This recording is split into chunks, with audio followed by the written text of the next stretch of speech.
Hey guys, it's Alyssa Rushton, and I am a near death survivor. Let's just dive into it. I woke up dead on the toilet. To give you just a tiny little bit of backstory, I was really sick. I had multiple autoimmune diseases, and I was on a lot of medications, had a PICC line in my arm, and was on end of life pain management.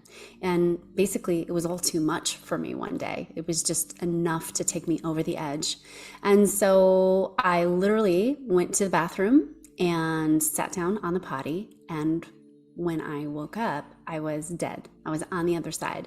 So unlike a lot of people, I skipped those moments where you're pulling up and out of the body and you're able to see yourself. I skipped all of that. I completely bypassed that and went up directly into what you might call God consciousness or universal consciousness. And the amazing thing about it was like taking off the tightest suit that you'd ever worn in your life. It was a super physical feeling. So literally it felt very physical, but I looked down and I realized I have no body. And there was a point where I was traveling up, up, up, up, up. And I had the feeling of being everywhere all at once. My consciousness was in the place where I had released a lot of the Alyssa body identity. So I didn't have the sense of I was a blonde-haired, blue-eyed person. I didn't have that at all. I was up in past the soul level of consciousness, and I got to go to this place where it was almost like, and the best way I can describe this to you is if you've ever seen one of those movies where there's a person sitting behind the security cameras and they're looking at all these security cameras on a screen and they're watching from behind the screen. It was almost like that, only they were like little bubbles of experiences and realities, and I could experience them and see them all at once. Billions and billions and billions and billions and billions of these realities. And so at first I was just up there playing and stretching around. And I say stretching because it felt like stretching my consciousness into each point. I got to see some amazing stuff that I don't even have human words for. Different planets, different realities, different civilizations, different timelines, different, things on our planet, different, everybody's experience I could dive into. And it was as if I was universal consciousness or God consciousness coming in and really living and feeling that person's experience. And so it was a really broad perspective, and it really felt like I was that divine mind and that one source consciousness. Now, I'm trying to break this into pieces, but technically this was happening all at once. So at the same time, if you can imagine going into all these different experiences, but then also having the ability to see how our world is created, how our universe is created in terms of light and then sound and then sacred geometry, and how that then comes down to form the physical reality that we encounter. I got to see different timeline streams. So here I am, I'm bopping all over the cosmos. I'm able to stretch that consciousness in all of these different places. And by the way, I don't know how long I was doing all that. At one point, I'm getting all these downloads, all this information about how the world works and how reality works and what we're here to do. And one of the biggest things that I received on the other side was literally, we are here to expand consciousness. And we tend to think of things on our planet in terms of right and wrong and good or bad. But technically, the download I got on the other side was we're literally just expanding the consciousness. And so as I'm doing all of that, I finally see this one orb-like energy that I felt really drawn to and attracted to. So I go and I dive into this orb of energy, and it is basically the planet Earth. And now you have to remember, I was bouncing around all of these different places that were people's experience on Earth and also other places, right? Not just Earth, alien civilizations, different timelines, the whole gamut. I got to see Atlantean timelines, Lemurian timelines, so much that it would be impossible to describe all of it to you. So I was seeing this place, this orb of earth. And so I decide I'm going to go check it out. So this energy, go down and I check this out. And as soon as I get into the energy of this, what happened was I lost that connection with the universal all that is. And I came into more of my Alyssa identity. And I could see that it looked very much like Earth, except everything was a little olive drabby. I looked at the sky and it looked olive colored, and everything had sort of that olive tinge to it, or that kind of army green tinge. And so I thought to myself, what would feel good? And so I thought about my ex-boyfriend, who, by the way, had a lot of addictions. When I passed away, I had a lot of addictions too. I was totally addicted to drugs, and I was a smoker and I was a drinker. And so I went to hang around this ex-boyfriend of mine, and I realized I can't communicate with him. I couldn't speak, and he couldn't hear me, and he didn't even really know that I was there, but I saw him perfectly in his condo that he was living in, and it felt really good. It felt nice to be hanging around him. And I went and visited a couple more people, and as soon as I would think of somebody, I would be right there. And so I didn't really understand where I was, but I was just kind of going with it. And at some point, a group consciousness came to me, and this group consciousness basically said, hey, you can stay here as long as you want, and it's going to be a very healing place for you. And you can also go back. Now, if you stay here, you don't get to come back into the Alyssa body. But if you do go back, you can keep your Alyssa body and your Alyssa-ness, but it's going to be some of the hardest work you've ever done. And I don't even think I thought about it for more than a nanosecond. And I just thought, yes, I want to go back.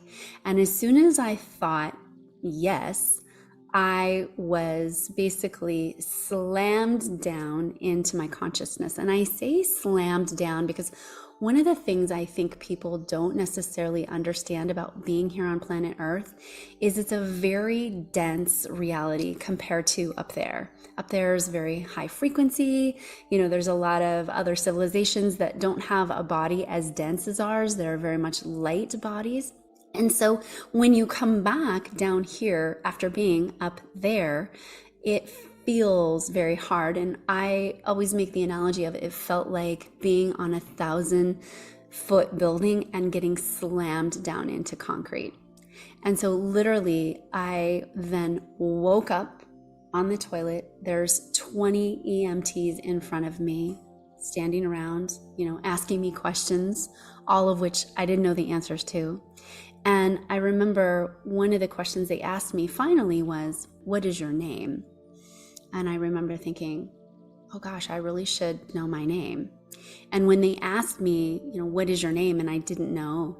And I looked over, I was married at the time, and I looked over at my husband who was kneeling. There was a little wall, which by the way, was the only reason why I stayed on the toilet, because I had slumped up against the wall when I died. And so I looked down at my husband, and I didn't know this yet, but the whole left side of my face had stopped working. My lips were blue, my nails were blue. Now the oxygen's coming back, but I'm there, and I look down at my husband and I say, honey, what's my name?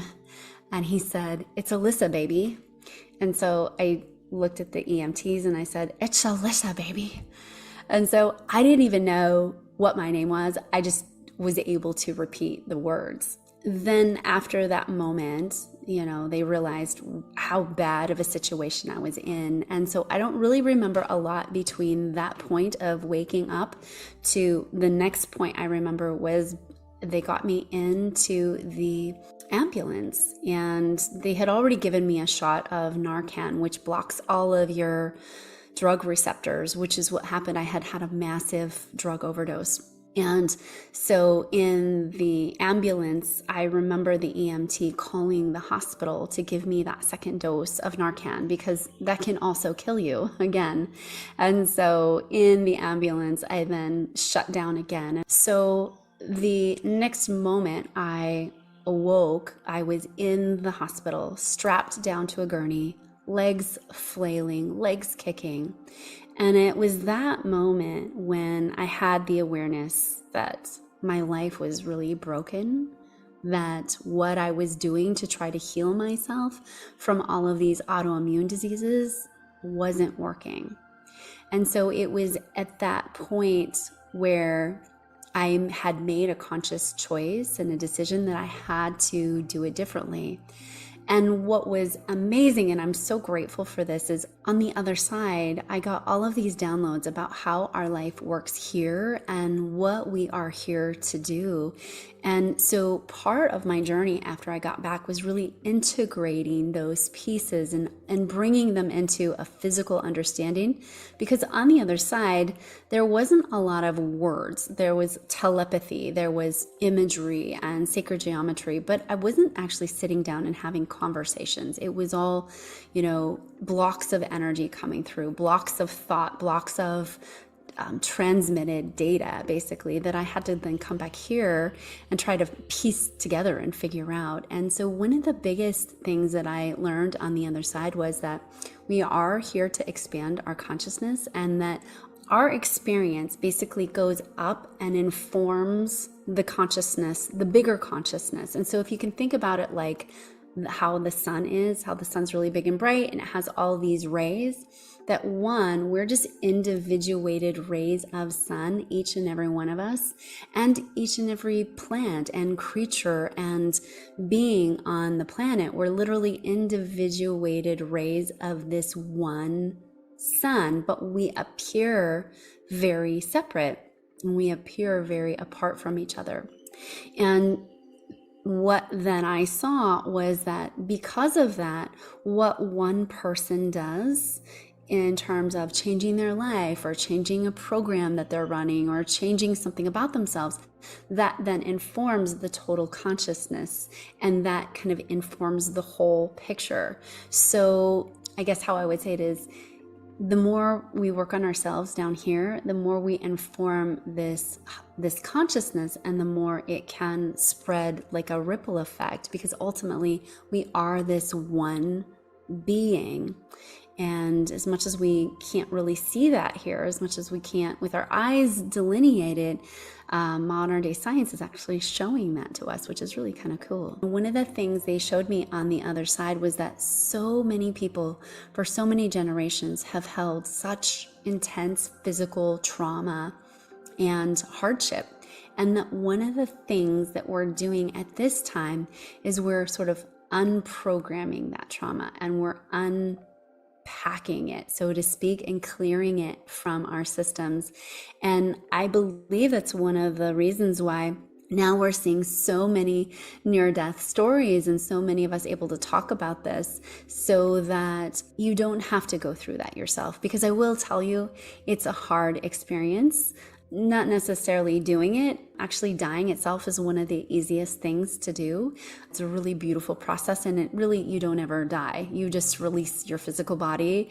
And I always tell people, it's like when you go trade in your Ford for a jet plane, right? You can get the sense of, I'm driving my Ford around and I go trade that in, and somebody gives me a jet to ride around in. So it's a totally different experience, but you're still the driver. You're still driving a vehicle. It's just a different vehicle.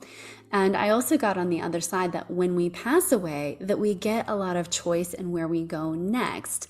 And ultimately, that choice, and this is really important, that choice has a lot to do with what you're thinking and feeling when you pass away.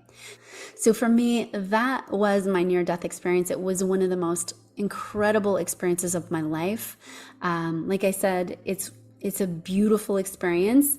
And I also believe that you cannot die before it's your time.